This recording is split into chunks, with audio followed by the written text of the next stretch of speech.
5 12-year-old children went missing around this time 10 years ago. They were only gone from 4 p.m. to 12 a.m. before they returned home to their anxious parents. None of them would discuss what had happened to them that night. The police tried to get answers from them by asking if they had seen anyone in the forest or if that person had hurt or coerced them in any way, but the children all remained silent. Their faces told the entire story, though 4 of the 5 were terrified, quiet, and receptive. Their eyes darted from the authorities to their parents and to the tree line in a certain kind of frenzy. Every now and then they would muster the courage to glance at the 5th boy, but they were so terrified that they barely seemed to recognize him. The 5th boy looked different than the others. He seemed distant. His eyes stared outward, focused in on something 1,000 yards away. In the darkness of the night, his mother would turn his head to face hers, yet his eyes remained fixated on whatever lurked in the shadows. His skin was cold and dry and his hair was disheveled. A blackish liquid light had stained his lips and chin. Several large tears ran down his clothes as though he'd been savagely clawed by some animal. Yet his skin was strangely left undamaged. All the 5th boy would say was that he was tired and wanted to go home, so his family went back to their house, and after some fruitless talks with the other children, the rest headed home as well. Or when the sun came up that next autumn day, the birds weren't the only things that chirped to life. That morning gave birth to the loudest song of all. Police sirens, they echoed down the sparsely populated town for the second time in just as many days. Many of the residents stepped outside to watch the unusual sight of both local and nearby law enforcement speeding down towards the boys' neighborhood. Later that day, the town would find out that the 5th boy had murdered his mother and ran off into the woods. His father had left for work, only to discover that he left his wallet at home. After a quick U-turn, he made it back to his home. As soon as he entered, he knew something was off. He smelled death. In a blind rush, he ran to the home's kitchen to discover his son holding a kitchen knife, his mother lying under him. Before running out the back door of the kitchen with tears in his eyes and blood bubbling from fresh wounds, the boy asked his father, "What have I done?" The father did not pursue him. Instead, he stayed with his wife until the police arrived, and it didn't take long to locate the man's son, who was tangled up about 100 yards into the tree line. For some reason, the youngster had stabbed himself in the abdomen in bushes and tree branches. According to the responding officer, it appeared like the boy was attempting to remove something from his body or create room in his body for something else. The phrases were etched into a nearby tree. For a long time, the lifelong officer was unable to get anything out of his son until he told him what had happened to his friend, as if a switch had been flipped on his son. "I'm so sorry, Dad. It's all over." The town sheriff and the father of one of the 4 boys who are still alive went straight home to talk to his child. He had a strong suspicion that whatever had happened the night before was the reason for this whole mess. The boy's name was Sam. Ross, Sam Jordan, Kane, and Tyler had been playing in Sam's backyard while his father was away at work. At about mid-afternoon, the boys were considering returning home for the day when a young girl wearing a lovely white dress came out of the woods and asked to play with me. Her tone was calm and sweet, and the boys had never seen her before until Sam spoke up. "Sure, what do you want to play?" he asked, smiling at the attractive young girl, who gave him a satisfied smile before spinning around and running off into the woods to catch me. She yelled at the others, who were so enthralled with her that they didn't hesitate to chase after her. At this point, Sam broke down, and his father waited until he could speak again to press for more information. The boy claimed that they couldn't have been running for more than 10 minutes before they somehow got lost. By the time it seemed like they had been running for a short while, the sun had already set, so the boys became terrified and tried to turn around, but nowhere they went seemed familiar. They felt as though the blackening woods were changing before their very eyes, and they ended up stumbling through dense forests in the pitch-black night. They approached an old shack in a clearing after seeing the light in the distance. Candles and lights decorated the building's exterior, creating a path that was devoid of heat that led to the door. Despite their fear, they chose to approach the house and knock on the door, and Sam described how it creaked open by itself to reveal a single room. An old woman sat behind a large wooden table in the front of the room, staring at the children with a toothless grin. Her blackened eyes seemed to be focused on each of them as they entered, the woman said, and the children felt their feet move on their own, leading them deeper into the house without any guidance. The ceiling was covered in the shiny white bones of numerous creatures, and a fireplace flickered off in the corner of the room. "We're lost and want to go home, so I'm sorry to bother you, Mississippi." The woman's head twisted unnaturally to face him, and Sam stated his voice quiver. Her features were frozen and wooden, and the only thing that gave her life was her intensely intense yet chilly eyes. "Of eyes that a child should never see, a predator's eyes. I can assist you with that. And if you can assist me with something else, please have a seat," the elderly woman croaked. She winged herself over the table with arms that were twice as long as she was. As she gestured to the 5 empty seats around the table, big sacks of thick, gristly fat dangled under her biceps and forearms. Her arms, despite their grotesque misshapenness, had the same wooden quality as her face. The fat appeared hard and bony, almost petrified with age. The children felt the same force that forced them in, and they pushed the unusually heavy wooden chairs away from the table and took their places. The woman's crooked arms folded down and draped themselves under the table before she produced a wooden box with an old iron lock and placed it in front of the boys before I asked if any of you kids would like anything. Her jaw simply dropped and snapped shut as she spoke, and her thinning hair fell out of her head like a mane, not responding at all to the strange, quick movements of her mouth and head. The kids exchanged glances and gave a head shake.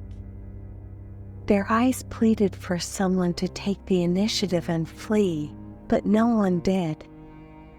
Their legs seemed worthless beneath their small bodies, so let me start.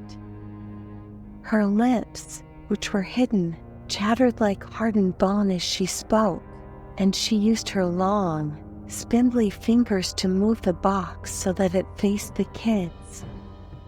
Her fingers were as alive and agile as her eyes, moving with an unnatural grace and skill. The little boys' minds attempted to comprehend her statement, but there are 5 of us. She said, "I have 4 gifts in this chest for you and 1 gift for me." Ross whispered to the woman, who twitched her head like a hawk in his direction, her eyes like daggers, and only 4 would be going home. She laughed and let the kids absorb what she had said. The boys sat quietly, allowing the sounds of the fireplace and the crackling fire to fill the room. Each child could clearly hear their own heartbeat pounding desperately in their chest, and they all wanted to run, but a few taps from her sharp fingertips prevented them from doing so.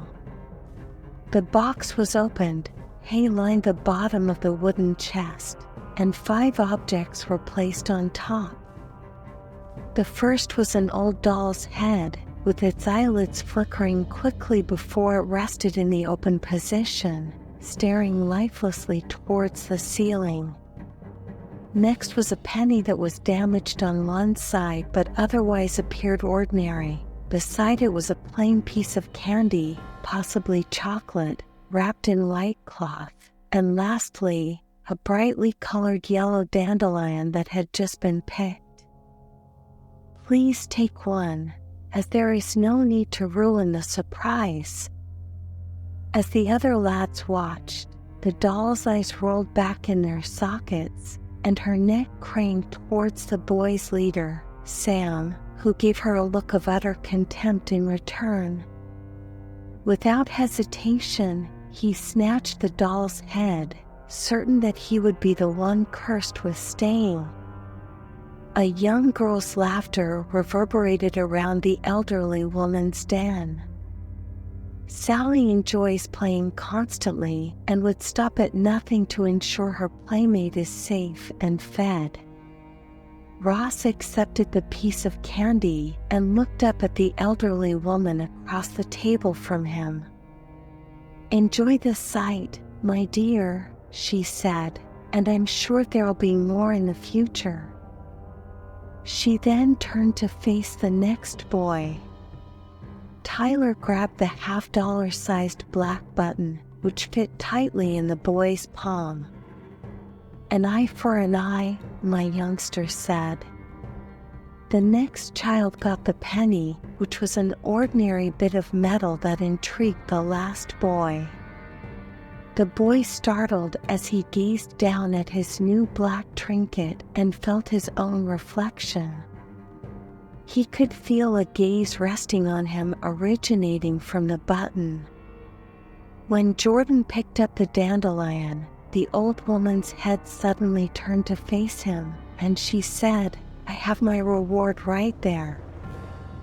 The woman got up from the table, her body extending lengthwise toward the ceiling.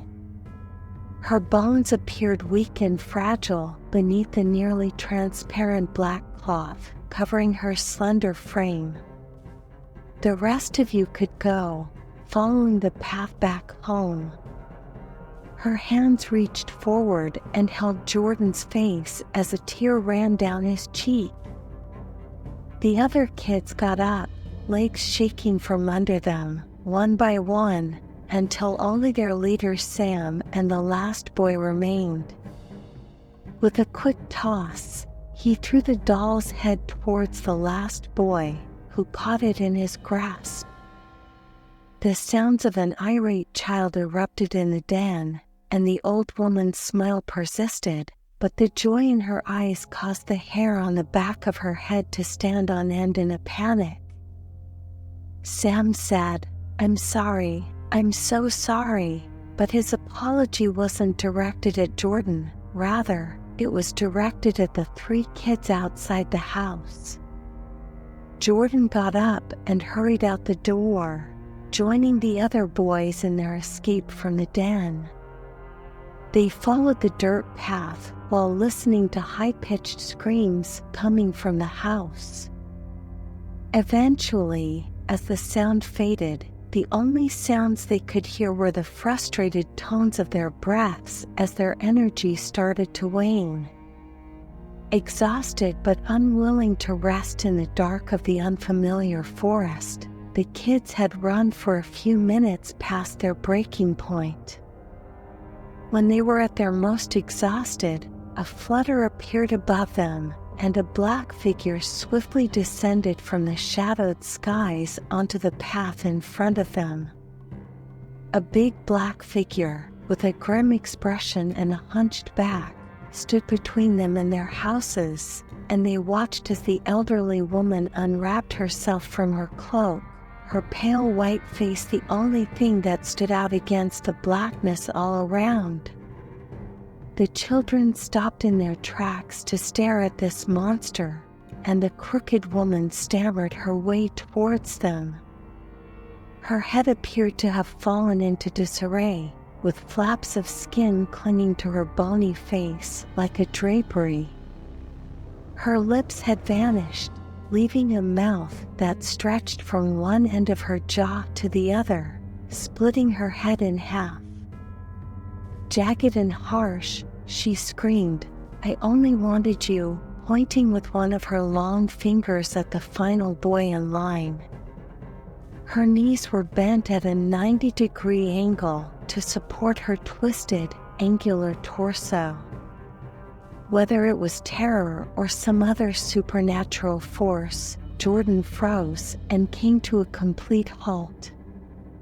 The hunchbacked woman in black lurched towards him while the other kids backed away from him in quiet terror. While soon as he was within arm's reach, she discreetly leaped off the dirt and screamed as she engulfed the youngster in the dirt. For a brief moment, the boys watched as the old woman opened her mouth like a can lid, causing black ooze to spill into the boy's lungs from her gaping hole. The other boys left him there to deal with whatever creature they had discovered that night, leaving him alone to deal with it.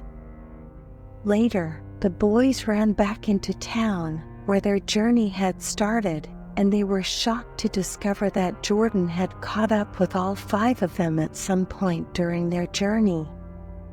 In the darkness of that walk, Sam vowed that he had never heard Jordan's footsteps and had only heard 4 pairs. When months had gone by and nothing had been found, Sam's father had had enough of the story. He could see on his son's face that something had happened out there, but he wasn't going to believe a story like that. He and his force devised a thorough search of the area, but they were unable to find a path, a cabin, or a missing girl.